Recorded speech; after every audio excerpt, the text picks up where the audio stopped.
호국보혈의 달 첫째 주일, 이렇게 조국 통일을 위해서 그리고 평화 통일을 위해서 선교의 밤으로 이렇게 예배드리는 이 한밭교회의 기도를 하나님께서 들으시고 우리의 소원인 통일을 반드시 주실 줄로 믿습니다. 아멘. 저는 이제 소개하다시피 북한에서 살다가 온 사람입니다. 이 대한민국에 와서 하나님을 만나고 하나님 안에서 지금 목사가 되어서 복리를 준비해가는 탈북민의 한 사람입니다. 저희 교회가 세터교회라는 이름으로 서울에 있습니다. 많은 탈북민들이 우리 교회에 나와서 함께 예배를 드리고 있습니다. 지난 선거 때에 우리 대한민국이 보수와 진보라고 하는 그룹으로 갈라져서 심히 혼란스러웠죠. 우리 탈북민 성도들이 몇몇이 찾아와서 저한테 이렇게 얘기합니다. 목사님, 이러다가 대한민국이 무너지는 거 아닙니까? 이 갈등을 보니까 너무너무 두렵습니다. 이렇게 얘기를 하더라고요.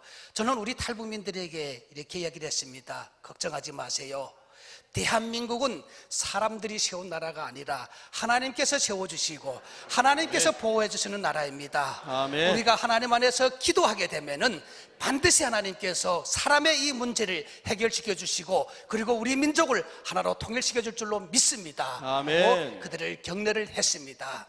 저는 북한에서 살다가 온 사람이기 때문에 특별히 우리 대한민국의 역사를 지금도 꾸준히 공부하고 있습니다. 북한에서 배웠던 역사는 우리 역사가 아니었더라고요.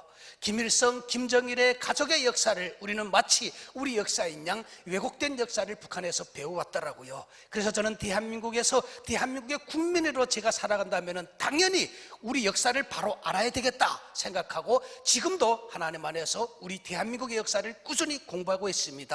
그런데 제가 우리 대한민국의 역사를 공부하면서 한 가지 특이한 점을 발견을 했습니다. 여러분 무엇인지 아십니까? 우리가 반만년의 유구한 역사라고 이야기를 합니다만은 여러분 우리 대한민국의 현재까지의 역사에서 기독교 역사를 빼게 되면은 우리 대한민국이 자랑할 것이 아무것도 없다라는 것입니다. 이것을 우리가 인정을 해야 됩니다. 저는 우리가 36년 동안 일제에게 나라를 빼앗겼을 때에 빼앗긴 나라를 찾기 위해서 독립운동에 앞장섰던 사람들 대다수가 기독교인들이었다는 사실을 보고 너무너무 감동을 받았습니다. 여러분 빼앗긴 나라를 찾기 위해서 독립운동에 앞장선 사람들이 대다수가 기독교인들이었다는 사실입니다. 우리가 3월 1일이 되게 되면 3.1절을 기립니다마는 3.1 운동을 주도했던 33인의 반 이상이 기독교인들이었다는 사실입니다. 나는 이 사실을 보고 우리 대한민국은 누가 뭐라 그래도 하나님이 세우시고 하나님이 보호하시는 나라라는 것을 그들을 통해서 더 진실하게 알게 되었습니다. 아멘. 지금 우리 대한민국의 애국가에 하나님이 보호하사 대한민국이 만세라고 기록되어 있습니다. 여러분 하나님께서 우리 대한민국을 반드시 통일시켜 줄 줄로 믿습니다. 아멘. 이제는 우리 조국교회가 하나님 앞으로 돌아와서 기도해야 될 때입니다. 아멘. 요엘 선지자는 너희는 옷을 찢지 말고 무엇을 찢으라고 그랬습니까? 마음을 찢으면서 하나님 앞으로 돌아오라고 그랬습니다. 여러분 이 말씀이 오늘 우리 대한민국 조국교회에 주는 하나님의 말씀임을 기억하고 오늘 우리가 하나님 앞에 이 나라의 이 분단을 위해서 기도하기를 바랍니다. 아멘. 오늘 우리가 기도할 때에 이 분단의 벽이 무너지고 우리 남북이 하나로 하나님 안에서 통일될 줄로 믿습니다. 아멘. 저는 한밭교회에 통일소망선교학교에서 여러 번 강의를 왔습니다. 저는 여러분들을 보면서 늘 하나님 앞에 감사합니다. 오늘도 이 한밭교회를 내려오면서 이런 생각을 해봤습니다. 우리 대한민국 교회가 다 이 한밭교회만 같았으면은 이 한밭교회만 같았으면은 하나님께서 우리에게 일찍이 통일을 주셨겠는데 이런 생각을 해봅니다. 여러분 우리에게 제일 소중한 것이 있다면 그것이 무엇일까요? 민족이 아닐까요? 여러분 이 민족이 이렇게 남북으로 갈라져 있는데 오늘 조국교회가 무엇하고 있는 것입니까? 조국교회가 하나님 앞으로 돌아와서 이 분단의 아픔을 놓고 기도해야 될 때입니다. 오늘 여러분의 기도를 하나님께서 들으시고 반드시 민족의 통일을 주실 줄로 믿습니다. 아멘. 우리나라에는 지금 저 같은 탈북민들이 3만 1,000명이 우리나라에 들어와 있습니다. 여러분 우리나라에 들어오게 되면 기자들이 탈북민들을 인터뷰를 합니다. 기자들이 묻습니다. 왜 왔습니까? 하고 묻습니다. 그때 탈북민들은 뭐라고 대답합니까? 자유를 찾아왔다고 이야기를 합니다. 자유를. 여러분 자유가 무엇입니까? 오늘 우리 탈북민들이 자유를 찾아서 이 땅에 왔다고 얘기를 합니다만은, 저는 이 성경에 보니까 요한복음 8장 32절의 말씀에 보니까 진리가 너희를 자유케 한다는 말씀이 있습니다. 아멘. 세상의 진리가 아닙니다. 하나님의 진리가 우리를 자유케 한다는 말씀입니다. 아멘. 오늘 여러분, 하나님 안에서 우리가 진정한 자유를 누릴 수 있다고 하는 말씀이 아닐까요?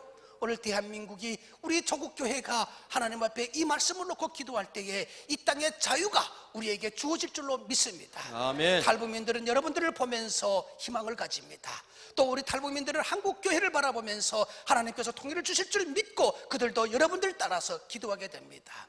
여러분, 우리 민족은 지금까지 여러분, 이 분단이라는 아픔 때문에 너무너무 고통을 당하고 있습니다.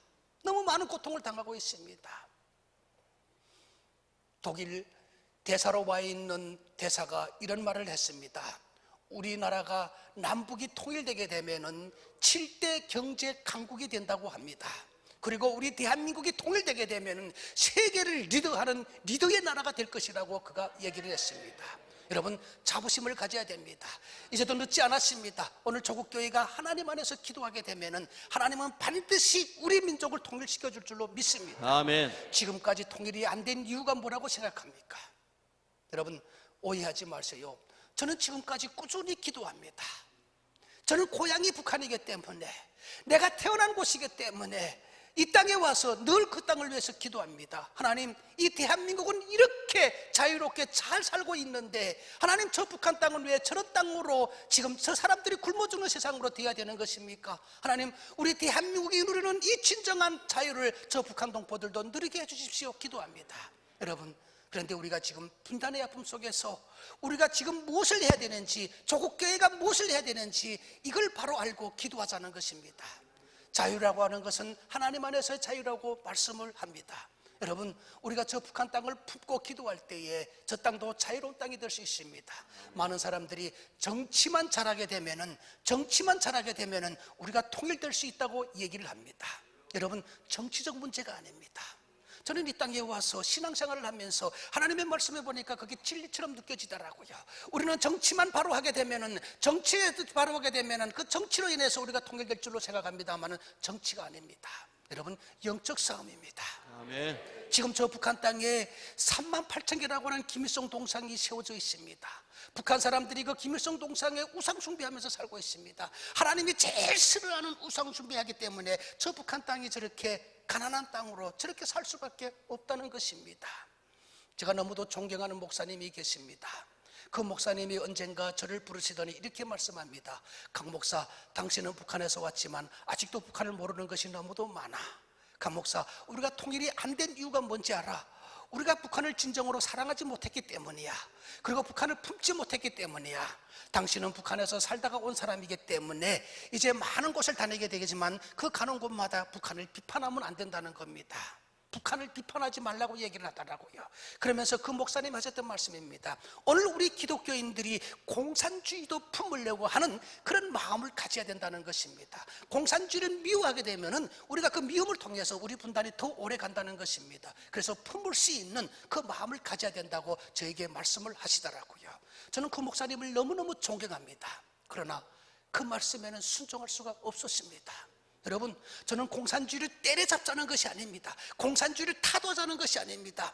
오늘 우리 조국교회가, 여러분, 공산주의가 우리 기독교를 핍박한 그 이유를 분명히 알고 기도해야 됩니다. 여러분, 지난 우리 분단 아픔 속에서 우리는 얼마나 많은 기독교인들이 저 땅에서 핍박당하는 현실을 보았습니까? 그리고 6.25 전쟁 때에 얼마나 많은 기독교인들이 순교를 했습니까? 그 순교의 피를 잊지 말아야 됩니다. 여러분, 공산당을 우리가 미워하자는 것이 아닙니다.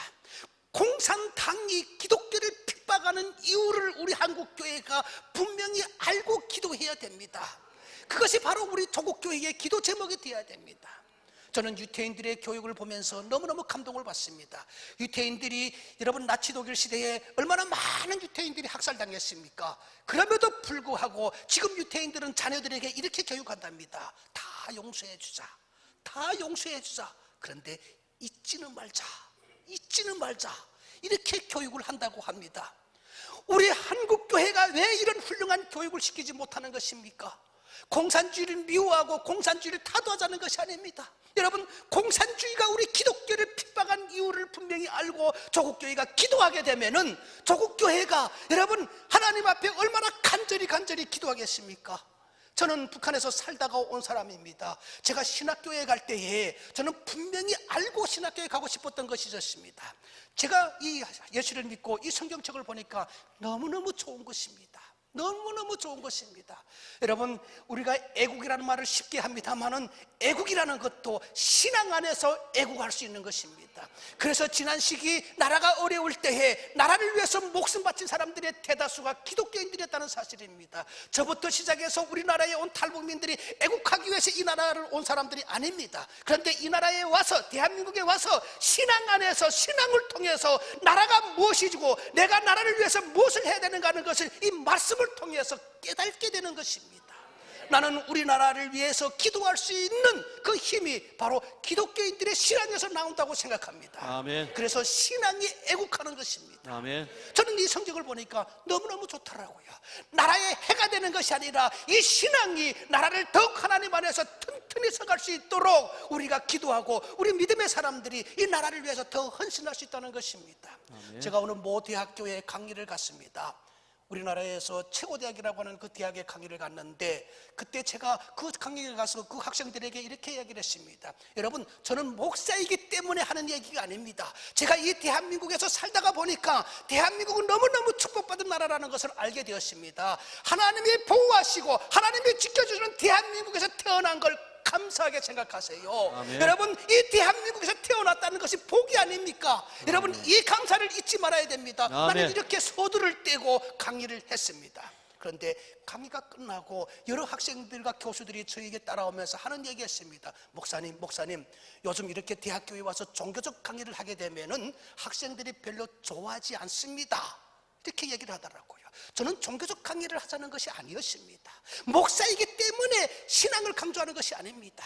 우리나라의 애국가에 하나님이 보호하사 대한민국이 만세라고 기록되어 있기 때문에 애국가의 그 한 문구를 인용했을 뿐입니다. 여러분 보십시오. 많은 사람들이 하나님께서 이렇게 복을 주셨는데 그들은 하나님의 복을 다 잃어버리고 산다는 것입니다. 그러면서 학생들이 그럽니다. 목사님, 우리나라 새마을운동에 대해서도 좀 공부해 보세요. 새마을운동 때에 우리가 열심히 일해서 이 나라를 세웠습니다. 이렇게 자랑을 하더라고요. 그래서 제가 집에 와가지고 인터넷에서 새마을운동의 자료를 다 찾아가지고 공부해 봤습니다. 그런데 새마을운동 때에 새벽 종소리와 함께 여러분 일터에 나가서 열심히 일했다는 문구가 있더라고요. 그래서 제가 새벽종을 어디에서 울렸는가 찾아봤습니다. 여러분, 새마을운동 때에 새벽종을 어디에서 울렸습니까? 동사무소에서 울렸습니까? 정부 청사에서 울렸습니까? 어디에서 울렸습니까? 교회에서 울렸습니다. 믿음의 사람들이 교회에서 울리는 새벽종 소리와 함께 교회에 가서 먼저 기도하고 일터에 나가서 이 나라를 열심히 세웠다는 것입니다. 아멘. 여러분, 그런데 왜 우리는 이 신앙을 잃어버리고 산다는 것일까? 여러분, 이 신앙을 잃어버리는 우리들이 정말 안타깝습니다. 이 신앙을 회복해야 됩니다. 우리 젊은이들이, 믿음의 사람들이 새마을운동 때도요 새벽종을 여러분 교회에서 울리는 새벽종 소리와 함께 교회에서 기도하고 이 나라의 일터에 나가서 열심히 일했다고 하는 이 사실을 잊지 말아야 됩니다. 저는 이 사실을 알고 너무너무 좋았습니다. 이 신앙을 저 북한 동포들에게도 전달하고 싶었습니다. 여러분, 우리가 분명히 알아야 될 것이 있습니다. 공산주의자들이 기독교를 핍박한 이유가 무엇일까요?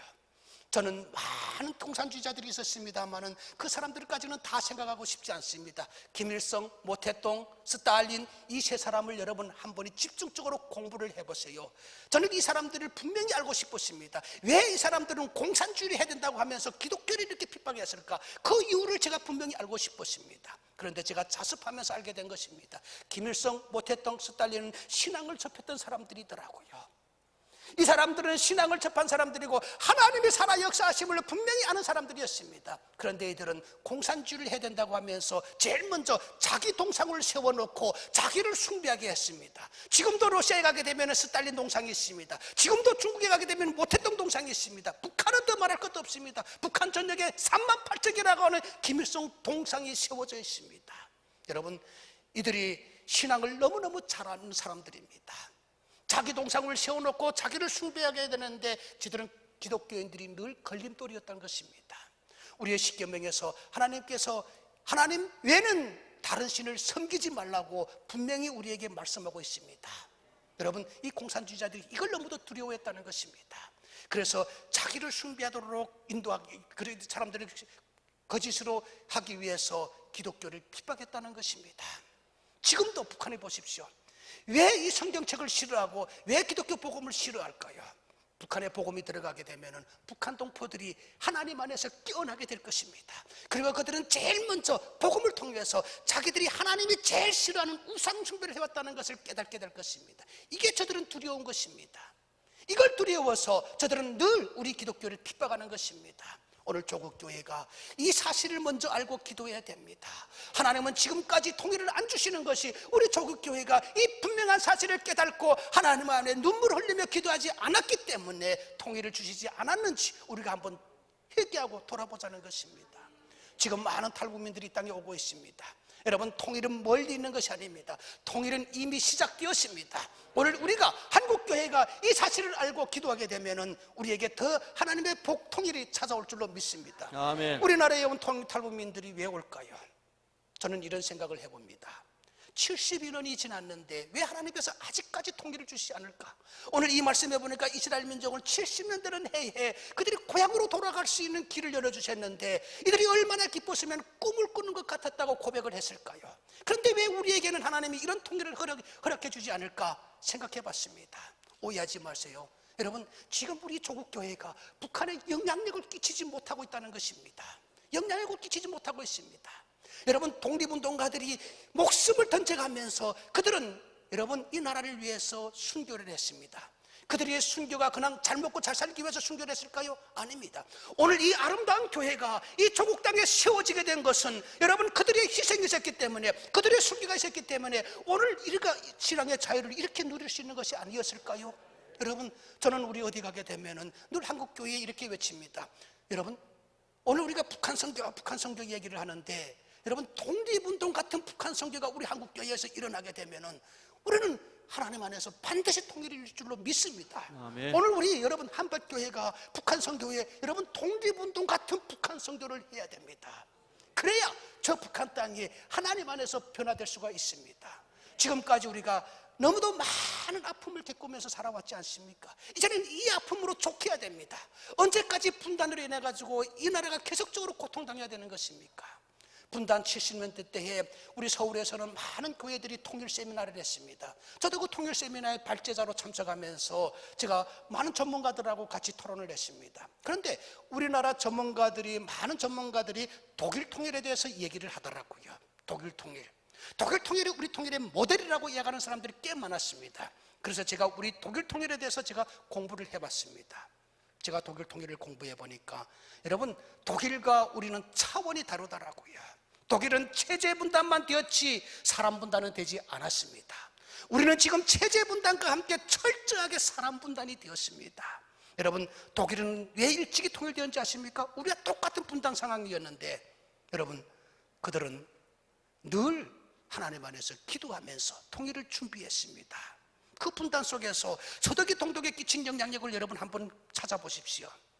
여러분, 독일은 체제 분단은 되었지만 사람 분단은 되지 않았습니다. 두 정부가 일정한 지역을 허용해가지고 그 가족끼리 만나도록 늘 허용을 했습니다. 그리고 여러분, 서신연락과 서독에서 만들어진 잡지, 기독교 서적들이 수시로 비밀 루트를 통해서 동독으로 흘러들어갔습니다.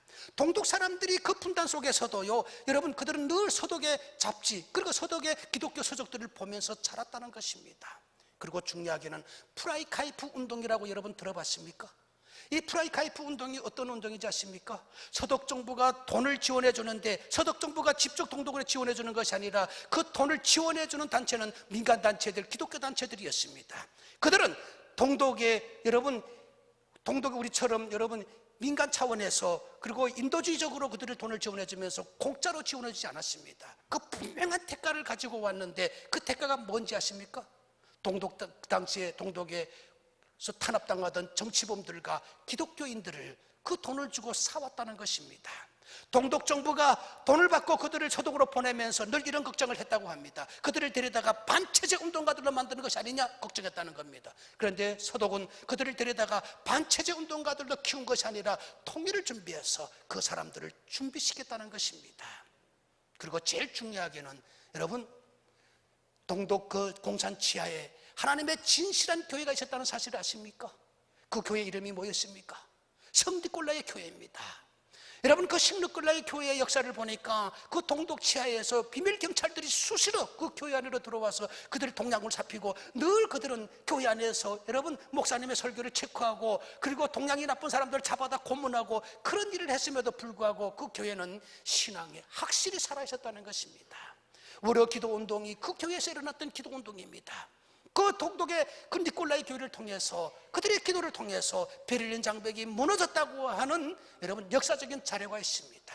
이게 독일 통일이었습니다. 그런데 우리는 어떻습니까? 우리는 독일 통일을 본받자고 하면서 그런 운동을 본받지 못하고 있는 것입니다. 여러분, 오늘 한국교회가 죽기를 각오하고 저 북한 땅에 복음을 들여 넣어야 됩니다.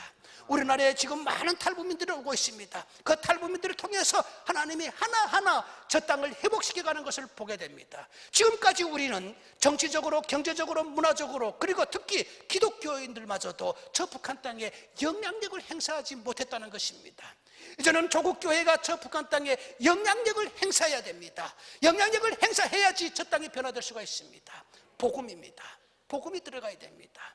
이 체제 분단 속에서, 사람 분단 속에서 우리가 너무 안일하게 왔다는 사실입니다. 그래서 하나님께서 지금 우리에게 통일을 주시기 위해서 통일의 마중물 같은 우리 같은 탈북민들을 이 땅으로 보내주시는 것입니다. 여러분, 우리 탈북민들이 이 땅에 오면서부터 북한에 지금 많은 일들이 지금 벌어지고 있습니다. 여러분, 지금 공개되지는 않습니다만은 우리나라에 온 탈북민들이 지금 북한에 영향력을 끼치고 있습니다. 여기에 주목을 해야 됩니다. 우리나라에 온 탈북민들이 제일 관심사가 무엇일까요? 저부터 여러분, 부모 형제 만나는 것입니다. 여러분은 조국 통일이라고 하는 이런 거창한 통일을 말하지만 우리 탈북민들은 조국 통일이라는 거창한 통일보다 빨리 고향에 가서 부모 형제 만나는 아주 이런 소박한 통일을 우리는 소망하고 있습니다. 그리고 부모 형제를 이 땅에 와서 한시도 잊지 않는 바로 그런 고향과 부모라고 하는 그 마음을 우리가 이 마음에 안고 산다는 것입니다. 그래서 우리나라에 온 탈북민들이 늘 고향하고 어떻게 연계를 취하고 고향에다 어떻게 우리의 사랑을 전할 수 있을까, 여기에만 연구를 못들 하고 있는 것입니다. 하나님께서 길을 열어주십니다. 지금 우리나라에 온 탈북민들이 저부터 시작해가지고 이 땅에 온 탈북민들이 여러분 이 핸드폰을 통해서 다 북한하고 전화통화를 하고 있습니다. 제가 조사를 해보니까 거의 70%가 북한하고 통화를 하고 있더라고요. 돈도 보내고 있습니다. 이게 어떻게 가능한지 아십니까? 여러분, 우리나라에 온 탈북민들 중에 거의 대다수가 국경 쪽에서 살다가 온 사람입니다.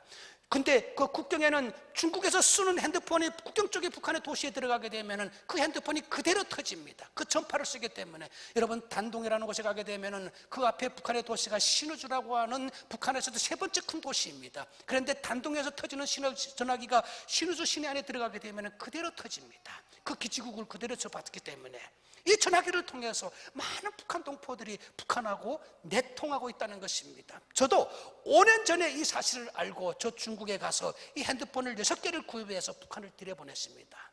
그런데 5년 전에 제가 가족하고 첫 통화를 했는데 우리 가족이 저에게 뭐라고 하는지 아십니까? 야, 너 남조선에 가서 밥이라도 얻어먹고 있나? 밥이라도 제대로 얻어먹고 있나? 걱정하고 있더라고요. 제가 얘기를 했습니다. 걱정하지 마세요. 이 대한민국이 얼마나 잘 사는지 알아요? 대한민국에 바꾸는 사람 없어요. 제가 얘기를 했습니다. 여러분, 제가 우리 교회에서 한 달 사례비를 150만 원 받습니다. 제가 한번 계산해 봤습니다. 그 150만 원을 가지고 슈퍼에 가서 쌀을 사게 되면은 여러분 20kg짜리 쌀을 50% 살 수 있겠더라고요. 제가 얘기를 했습니다. 내가 지금 북한 말로 한 달 월급을 한국 돈으로 150만 원을 받는데 시장에 가서 쌀을 사게 되면은 우리 집안에다가 가득 쌓아놓을 수 있어. 그런데 워낙 쌀을 맞는 세상이라 쌀을 욕심내는 사람이 없어. 그때마다 쌀을 사 먹는 세상이야. 그랬더니 나더러 뭐라 그런지 아십니까? 야, 거짓말하지 마라. 세상에 쌀 흔한 나라가 어디에 있는가 하면서 저를 거짓말한다는 것입니다. 저들은 태어나서 쌀을 넉넉한 곳에서 살아보지 못했습니다. 지금도 북한 사람들이 이 쌀 그리움으로 살고 있습니다. 저는 우리 어머니 생각이 지금도 납니다. 우리 어머니가 제가 어릴 적에 북한에서 태어나서 살 때에 아침마다 제일 먼저 일어나게 되면 하는 일이 있었습니다. 쌀바가지 두고 쌀 굴러다니는 거.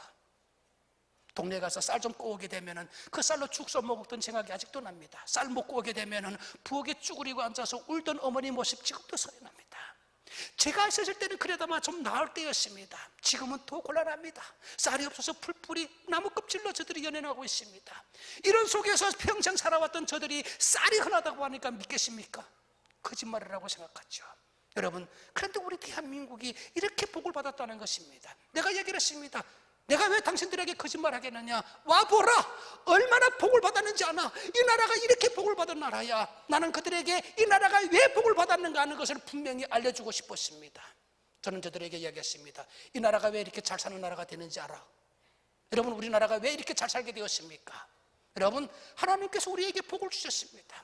제가 우리 교회 세터교회 양천에 있습니다만은 여러분, 제가 그 신정동 우리 교회에 있는 주변 반경 10km를 한번 조사해 봤습니다. 반경 10km 안에 교회가 20개가 있다는 것입니다. 이게 복입니다.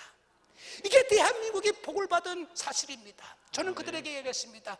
이 나라가 하나님 앞에 기도하고 그리고 이 나라가 늘 하나님 안에서 하나님을 바라보면서 기도했기 때문에 하나님이 복을 주신 거야.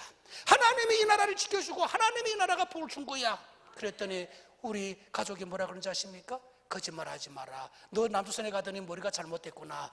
하나님이 어디에 있다고? 하나님이 어디에 있다고? 그렇게 미쳐 돌아가는가 하면서 저도록 미쳤다고 얘기합니다.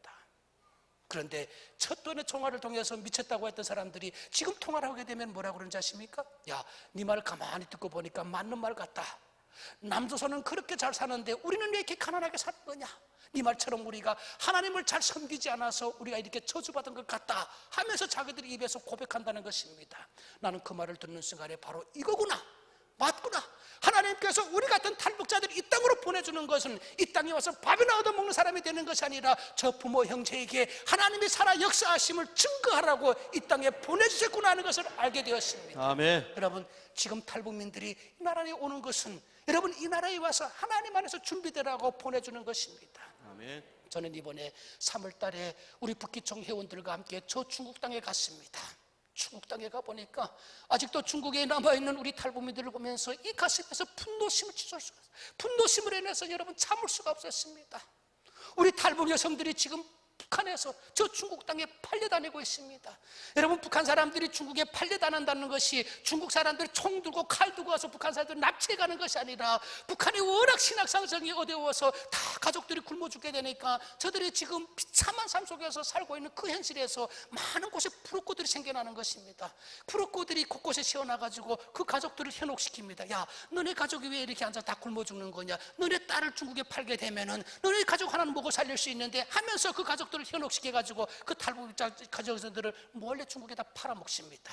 그러니까 우리 민족의 여성들이 얼마나 또 가족에 대한 부모에 대한 그런 효가 깊습니까? 그 북한 여성들이 그 브로커들의 이야기를 듣고 어머니 내가 중국에 팔려갈게요. 내 하나 팔려가서 우리 가족 하나 살려야 되지 않겠습니까? 그래서 어머니들의 그 떠밀림에 북한 여성들이 중국으로 자진해서 가는 것입니다. 그 우리나라 10만 원 돈도 안 되는 그 돈에 팔려가는 것입니다. 저는 그리고 탈북 여성들이 그 중국 땅에 팔려다니는 그 현실을 보면서 너무너무 가슴 아팠습니다. 이번 3월 달에 가서 만났던 20대 되는 탈북 여성입니다. 목사님, 나는 자살하고 싶습니다. 내가 우리 가족을 살리기 위해서 자진해서 이 땅에 팔려왔더니 50대 되는 사람이 자기를 돈을 주고 나를 샀다고 하면서 자기 집에 데려가는데 산골 저 산동성 산골에 가보니까 그 집에 5 식구가 살더라는 겁니다.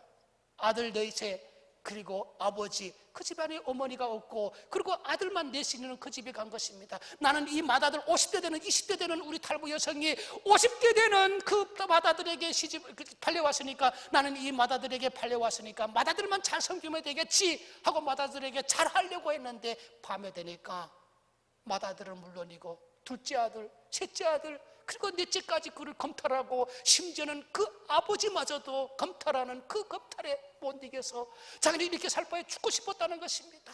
그 말을 듣는 순간에 여러분 나는 이 가슴에서 울분이 흘러서 흘렀습니다. 여러분 이 분노심에 참을 수가 없었습니다. 그게 누구입니까? 우리 민족의 여성입니다. 우리는 일제에게 나라를 빼앗겼을 때에 우리 민족의 여성들이 위안부에 팔려가서 얼마나 많은 수모를 당하면서 살았습니까? 그때 우리 조국은 힘이 없어서 그들을 지켜주지 못했습니다. 오늘 조국 교회가 이렇게 힘이 있음에도 불구하고 여러분 그 탈북민들을 저렇게 탈북 여성들을 방치해야 되겠습니까? 여러분 하나님께서 그들을 관심하고 그들을 살리라고 오늘 우리에게 하나님 그들의 울음소리를 들려주고 있는 것입니다. 그들을 관심해야 됩니다. 그들을 지켜야 됩니다. 오늘 조국 교회가 그들을 살려야 됩니다. 보십시오. 저 같은 사람도 오늘 한국교회 여러분들이 저 같은 한 사람을 키워놨기 때문에 저 같은 사람들이 이 대한민국 안에서 이 대한민국 조국교회에서 목사가 되어서 저 북한을 향해서 예수 믿으라고 외칠 수 있는 것이 아니겠습니까? 여러분 이 땅에 온 탈북민들을 키워야 됩니다. 이 땅에 온 탈북민들이 하나님 안에서 잘 준비되어서 저들의 저 북한을 향해서 주 예수를 믿으라고 외칠 수 있는 사람들이 되어야 됩니다. 지금 많은 일들이 일어나고 있습니다. 여러분 이만갑이라고 봤습니까? 이만갑에서 많은 탈북 여성들이 지금 증언하고 있지 않습니까? 많은 정보들이 들어가고 있습니다. 한류 문화가 들어가고 있습니다. 저도 전화 통화를 하면서 깜짝 놀랍니다.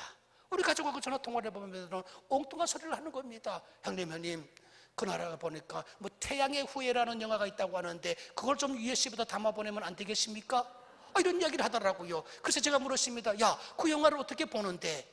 너네 그 통제된 세상에서 어떻게 보는데? 저는 북한에서 살다가 온 사람이 아닙니까? 북한을 너무도 잘 알기 때문에 그 폐쇄되고 그 통제된 세상에서 너희들이 죽으려고 그 영화를 보는 거냐 했더니 뭐라 그런지 아십니까? 노동당 간부들도 보는데 우리라고 왜 못 보겠습니까? 그러면서 이야기를 하는데 기가 막힙니다. 요즘 많은 탈북자 가족들이 생기면서 여러분 이 한국의 정보들이 지금 수시로 지금 전화기를 통해서 북한에 들어가고 있는 것입니다. 그래서 북한 사람들이 여러분 이 한국 문화를 접하면서 한국 문화에 그들이 지금 젖어서 살고 있다는 것입니다. 북한 사람들이 한 달 월급이 북한 돈으로 3,000원입니다. 그런데 그 영화를 보고 장마당에 가서 팔게 되면 5,000원씩 팔 수 있다는 것입니다. 없어서 못 판다고 합니다. 북한 사람들이 이 한국 영화에 지금 친치돼가지고 이 한국 영화에 빠져가지고 여러분 이 문화에 빠져가지고 저들이 지금요 의식이 깨어나고 있다는 것입니다. 나는 그 소리를 들으면서 여러분 이렇게 문화도 북한으로 들어가고 있는데 복음이 왜 북한으로 못 들어가는 것입니까? 이렇게 한국의 한류 문화도 북한을 통해서 들어가고 있는데 오늘 이 땅에 복음이 왜 북한으로 들어갈 수가 없는 것입니까? 오늘 조국교회가 오늘 다시 한번 저 북한 땅에 복음을 들여보내기 위해서 오늘 죽기를 각오하고 우리가 저 북한 땅에 복음을 들여넣어야 됩니다. 이것이 우리 민족을 사는 길입니다. 문화가 자칫 잘못 들어가게 되면 저들이 타락될 수가 있습니다. 그 타락된 문화보다 여러분이 하나님의 복음이 되게 되면 복음 안에서 저들이 진실로 깨어날 수 있다는 것입니다. 복음입니다. 지금 북한에 엄청난 일들이 벌어지고 있습니다. 돈도 지금 북한으로 들어가고 있습니다. 우리가 돈을 여기서 입금을 하게 되면은 15분도 안 돼가지고 전화합니다. 받았다고, 돈을 받았다고, 잘 받았다고 전화가 옵니다.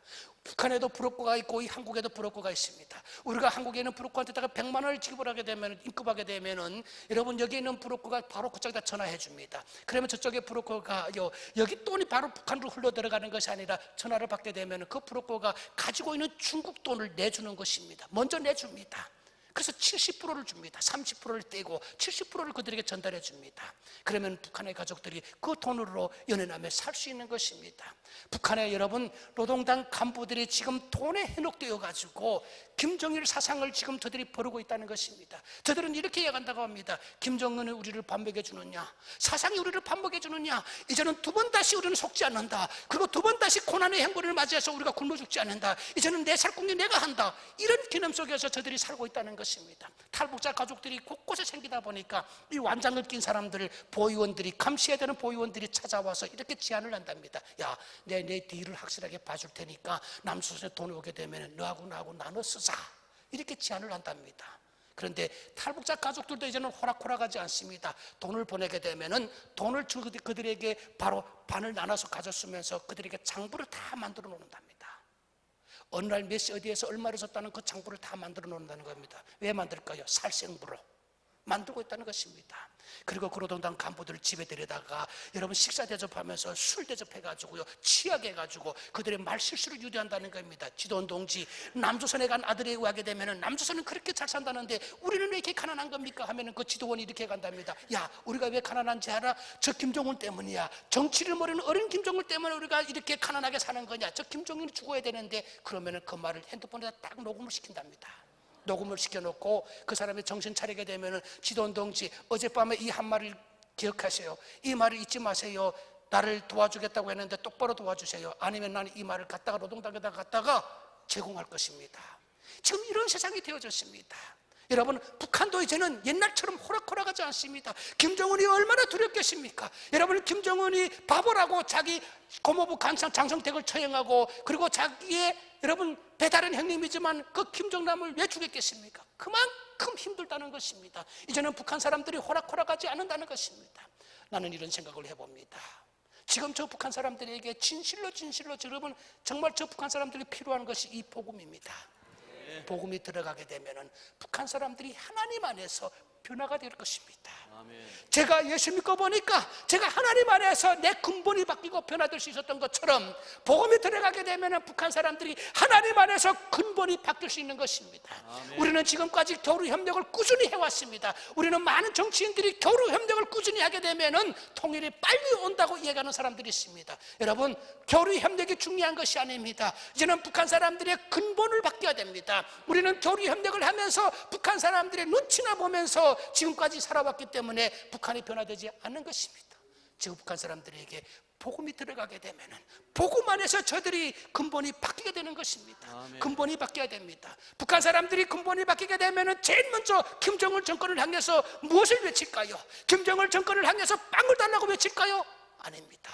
우리에게 신앙의 자유를 달라고 외치게 되는 것입니다. 아멘. 신앙의 자유가 보장돼야 됩니다. 신앙의 자유가 보장되게 되면 이 땅은 평화의 나라가 될 수가 있습니다. 아멘. 바로 하나님 안에서 하나가 될 수 있는 것입니다. 아멘. 오늘 이 사명이 조국교회에 주어졌음에도 불구하고 오늘 조국교회가 죽기를 각오하고 저 땅에 복음을 들여보내지 않았다는 것입니다.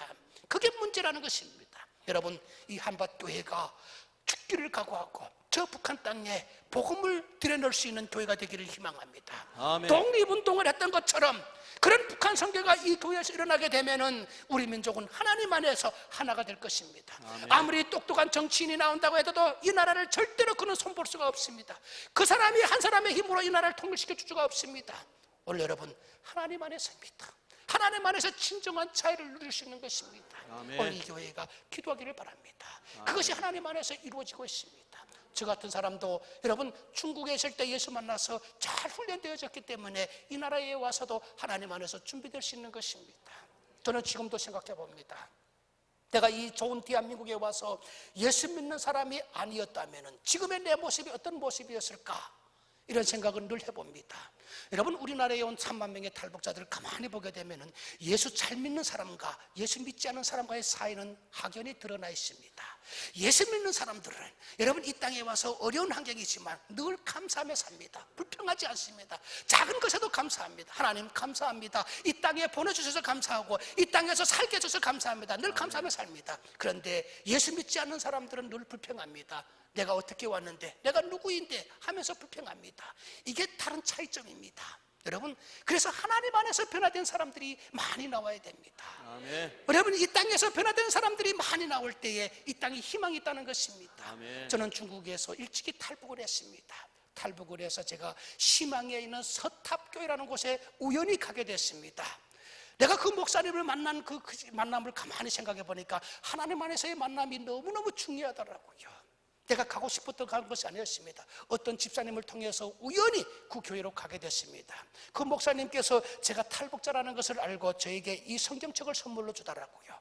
그러면서 저에게 하셨던 말씀입니다. 이 성경책에 앞으로 네가 가야 될 길이 있고 진리가 있다는 것입니다. 세상에 이런 좋은 책도 있나? 그래서 저는 그날부터 이 성경책을 열심히 읽기 시작했습니다. 그런데 성경책을 읽어보니까 아니, 세상에 이런 책이 또 있나? 김일성 혁명 노작이라는 책하고 너무도 흡사한 것입니다. 북한에 가게 되면은 여러분, 이 성경책 같은 김일성 혁명 노작이라고 하는 책이 있습니다. 그게 무슨 책인지 아십니까? 김일성이 어려서부터 북한을 통치하기 때부터 배웠던 이야기를 다 수록해 놓은 책입니다. 김일성의 일대기를 그린 책입니다. 그게 바로 혁명 노작입니다. 그런데 더 재밌는 것은 성경에 십계명이 있다면은 그 책에는 조선노동당 10대 원칙이 있습니다. 너무도 똑같더라고요. 이 김일성 혁명 노작을 모방한 성경책같이 여겨지더라고요. 그래서 이걸 아는 순간에 화가 나더라고요. 이 성경책을 가지고 목사님한테 달려가서 목사님 앞에 제가 이 성경책을 던지면서 얘기했습니다. 목사님, 내가 어리숙한 사람이 아닙니다. 북한에서 김일성 혁명 노작을 공부한 사람입니다. 그런데 오늘 이 성경을 보니까 김일성 혁명 노작을 모방한 책입니다. 이런 책을 놔두고 공부해라고 그럽니까? 그래서 제가 화를 냈습니다. 그때 목사님께서 저를 앉혀놓고 너는 잘못 배웠다는 것입니다. 오늘 북한의 김일성 혁명 노작이 바로 이 성경책을 모방한 책이라는 것입니다. 그때는 그게 무슨 말씀인지 내 귀에 들리지 않았습니다. 그리고 내가 또 한 번 속아야 되나? 김일성한테 속으면 됐지 또 하나님 앞에 또 한 번 속아야 되는가? 무수한 갈등을 했습니다. 여러분, 우리나라에 온 탈북민들이 여러분 예수 믿는다는 게 얼마나 힘든지 아십니까? 우리나라의 목사님들이 이렇게 갑니다. 통일되게 되면 북한 사람들의 머릿속에서 김일성 사상을 빼버리고 하나님을 주입시키게 되면 그들은 철저한 하나님의 그리스도인이 될 수 있다고 이해하는 사람들이 많더라고요. 그러나 그렇게 되지 않습니다. 김일성, 살아있는 김일성한테 한 번 속았던 사람이 다시는 속지 않으려고 하는 그런 신념들이 너무너무 강합니다. 우리 교회에 오는 성도님들이 늘 저에게 갑니다. 목사님, 정말 하나님이 계십니까? 우리가 김일성한테 속았는데 또 속는 게 아닙니까? 이걸 저에게 따지는 탈북민들이 너무너무 많습니다. 여러분, 우리가 이 사실을 알아야 됩니다. 그래서 우리가 북한 선교는 여러분 그냥 되어지는 것이 아닙니다. 얼마나 우리 한국교회가 많이 준비되어야 되겠습니까? 통일을 위해서, 복음을 위해서 우리 한국교회가 얼마나 많이 준비해야 되겠습니까? 지금까지 하나님께서 통일 주시지 않는 것은 우리 조국교회가 준비하라고 사인을 주시는 것입니다. 준비해야 됩니다. 탈북자들이 경험하면서.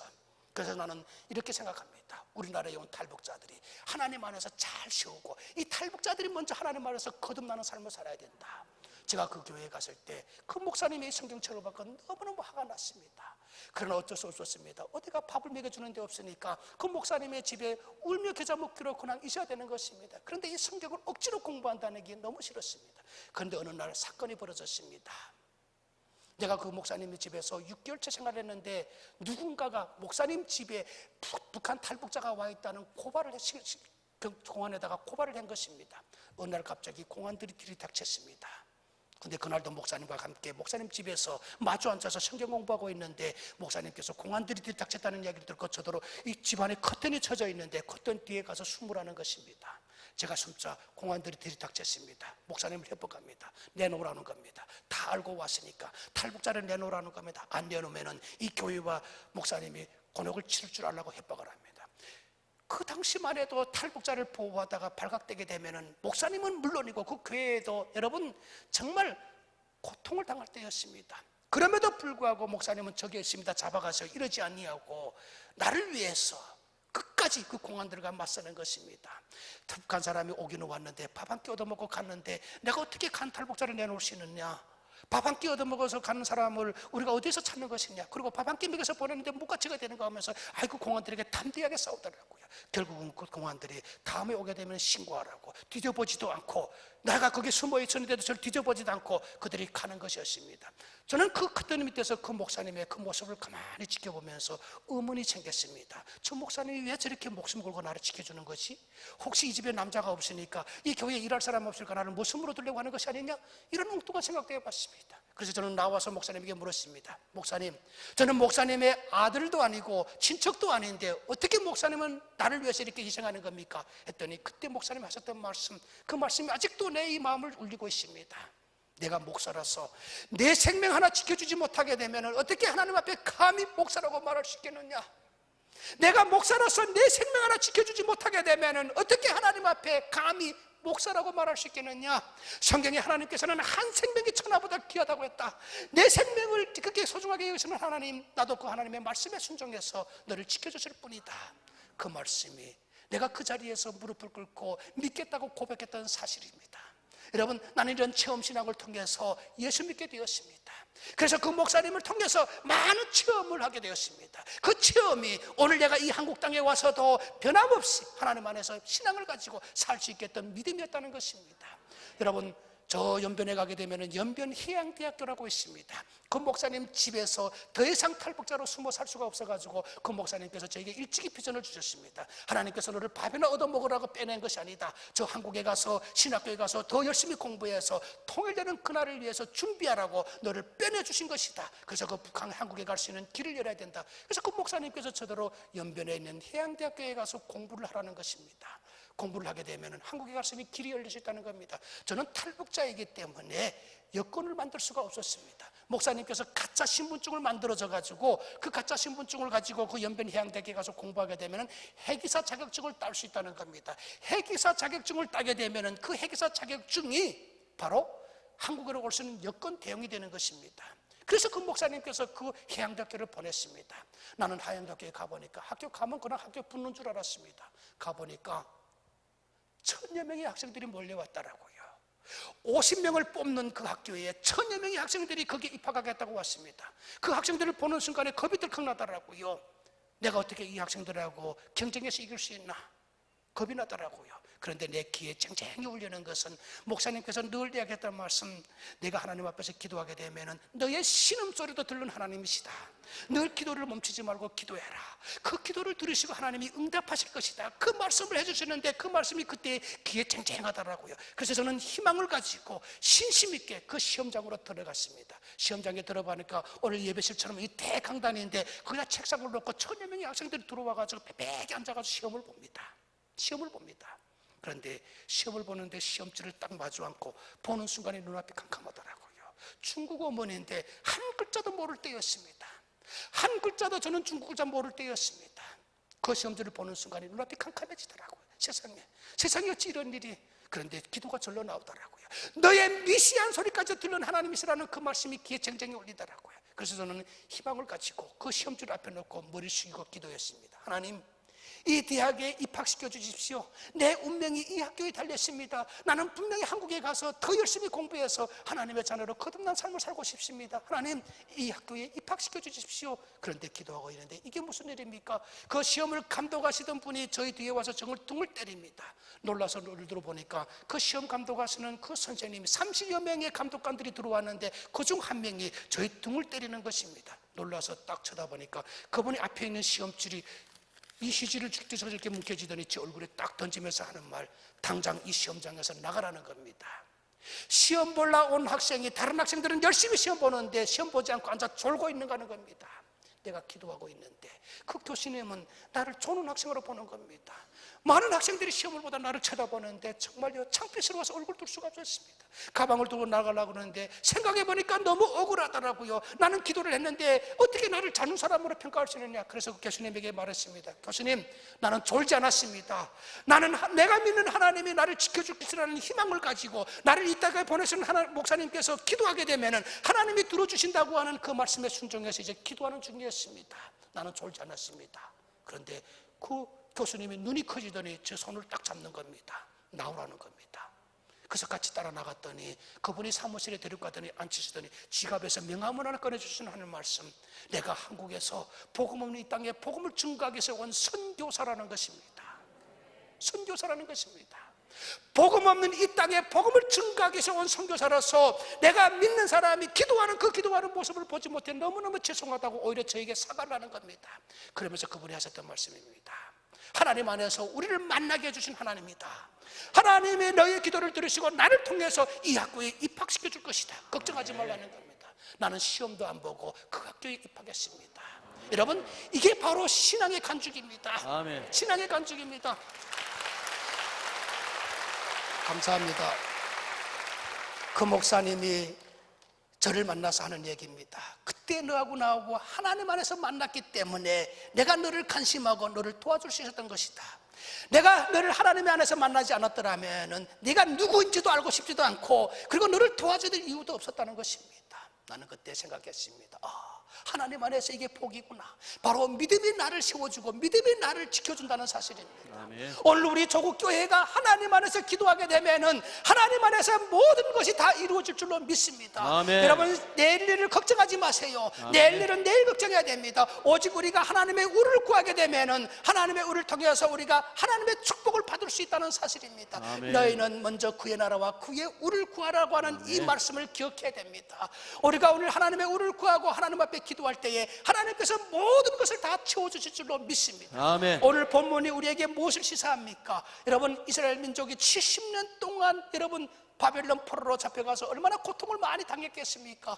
그런데 이 70년 되는 해에 하나님께서 고향으로 갈 수 있는 길을 열어줬습니다. 얼마나 기뻤으면 꿈을 꾸는 것 같았다고 고백했겠습니까? 나는 이 말씀을 보면서 하나님, 우리에게도 이런 꿈을 꾸는 것 같은 통일을 주시옵소서. 아멘.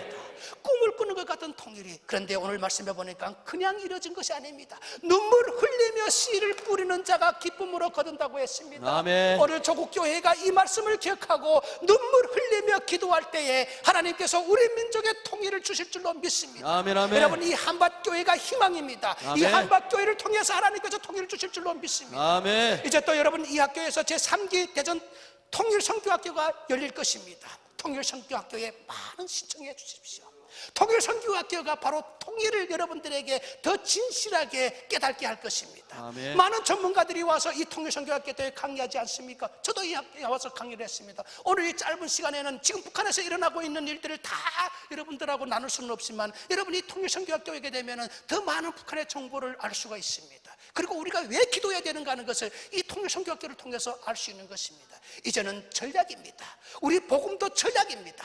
우리 복음의 전략을 가지고 북한을 대할 때에 여러분, 복음 안에서 우리가 통일될 수가 있다는 것입니다. 우리는 지금 맹목적으로 북한 선교를 해서는 안 됩니다. 지금까지 얼마나 많은 우리가 여러분 실패를 해왔습니까? 이제는 실패를 더 이상 거듭하면 안 됩니다. 조국교회가 전략적으로 여러분 믿음으로 나가야 됩니다. 그래서 이 통일선교학교가 필요한 것입니다. 여러분, 많이 신청해 주십시오.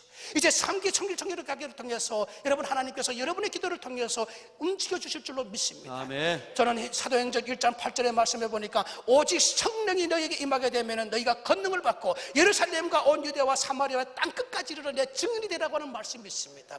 이 말씀에서 따온지는 모르겠습니다만 조국교회가 언제부터인가 저 북한을 땅끝이라고 이야기하는 분들이 많이 계시더라고요. 북한을 땅끝이라고.